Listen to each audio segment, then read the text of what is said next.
नमस्कार मैत्रिणींनो, शुभांगी रेसिपीजमध्ये आपले सर्वांचे स्वागत। आज आपण बनवणार आहे पारंपरिक पद्धतीने विदर्भ स्पेशल चिंचोनी।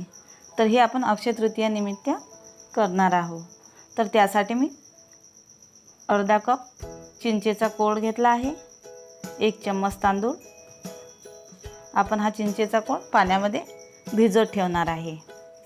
3 ते 4 तास आपल्याला तो भिजून घ्यायचा आहे, किंवा रात्रभर सुद्धा तुम्ही भिजून ठेवू शकता। तांदूळ सुद्धा आपल्याला भिजवत ठेवायचे आहे। हे आपण भिजवून घेऊ। त्यानंतर आपल्याला जो वाळा आहे त्याच्या मुळ्या घ्यायच्या आहेत। त्यानंतर खोबरं किस,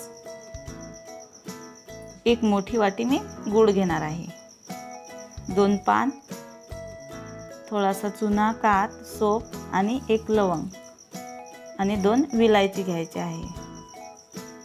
पान तयार करून आपल्याला यामध्ये टाकायचा आहे। सुरुवातीला आपण हा चिंचेचा कोळ पाण्यामध्ये टाकून त्याचा गर काढून घेऊ। छान 3 ते 4 तास मी तो भिजवून घेतला आहे। आता आपण तो पाण्यामध्ये त्याचा गर काढून घेऊ। त्यामध्ये मी अर्धा ग्लास पाणी घालत आहे आणि तो गाळून घेत आहे। अशा पद्धतीने मी हा गाळून घेतला आहे।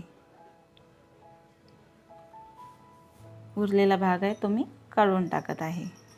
आता मिक्सरच्या भांड्यामध्ये आपल्याला तांदूळ टाकून घ्यायचे आहे।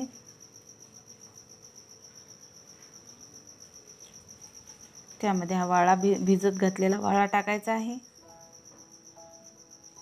त्यानंतर आपण पान तयार करून घेऊ। पानाला थोडासा चुना लावून घ्यायचा आहे, थोडासा कात, 1 लवंग, त्यावर सोप घ्यायची आहे।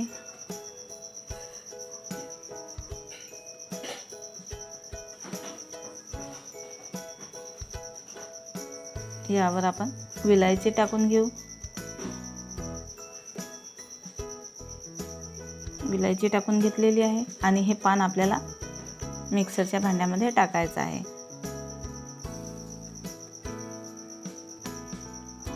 हे आपल्याला आता सर्व मिक्सरच्या भांड्यातून फिरवून घ्यायचं आहे। एक वेळेस फिरवून घेऊ आणि त्यामध्ये नंतर थोडंसं पाणी टाकून आपल्याला तो बारीक फिरवून घ्यायचा आहे। हे सुद्धा या गरामध्ये आपण गाळून घेऊ।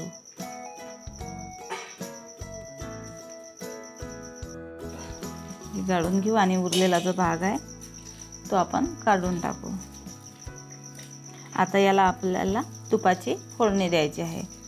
गॅसवर मी कढई गरम करून घेत आहे। त्यामध्ये 1 चम्मच तूप घातले आहे। अर्धा चम्मच यामध्ये आपल्याला जिरं घालायचं आहे। तूप थोडंसं गरम झाल्यानंतर यामध्ये आपण जिरं टाकून घेऊ।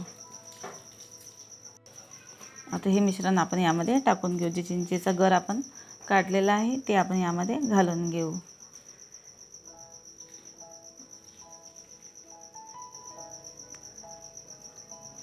यामध्ये आपण गूळ टाकून घेऊ। 1 मोठी वाटी मी गूळ टाकला आहे।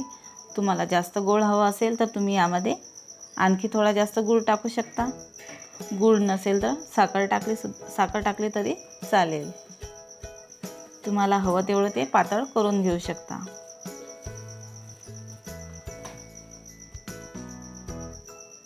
आणखी अर्धा ग्लास यामध्ये मी पाणी घातले आहे। थोडंसं पातळच हे करून घेत आहे।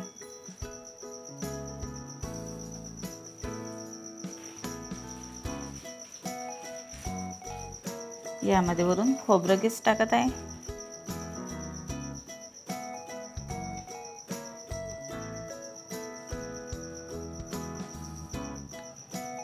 हाय फ्लेमवर मी 4 ते 5 मिनिटं छान अशा त्याला उकळ्या काढून घेतल्या आहे। आपलं चिंचोनी हे तयार झालं आहे। तुम्ही आठवडाभर याला फ्रीजमध्ये सुद्धा ठेवू शकता। खायला खूप छान लागते। तुम्ही पुरणपोळी, कुरवडी आणि तांदूळाचे पापड यासोबत सुद्धा हे खाऊ शकता। लहानांपासून तर मोठ्यांपर्यंत सर्वांनाच हे नक्कीच आवडेल। तर अशा साध्या व सोप्या नवनवीन रेसिपी पाहण्याकरता शुभांगी रेसिपी या चॅनलला लाईक आणि सबस्क्राईब जरूर करा.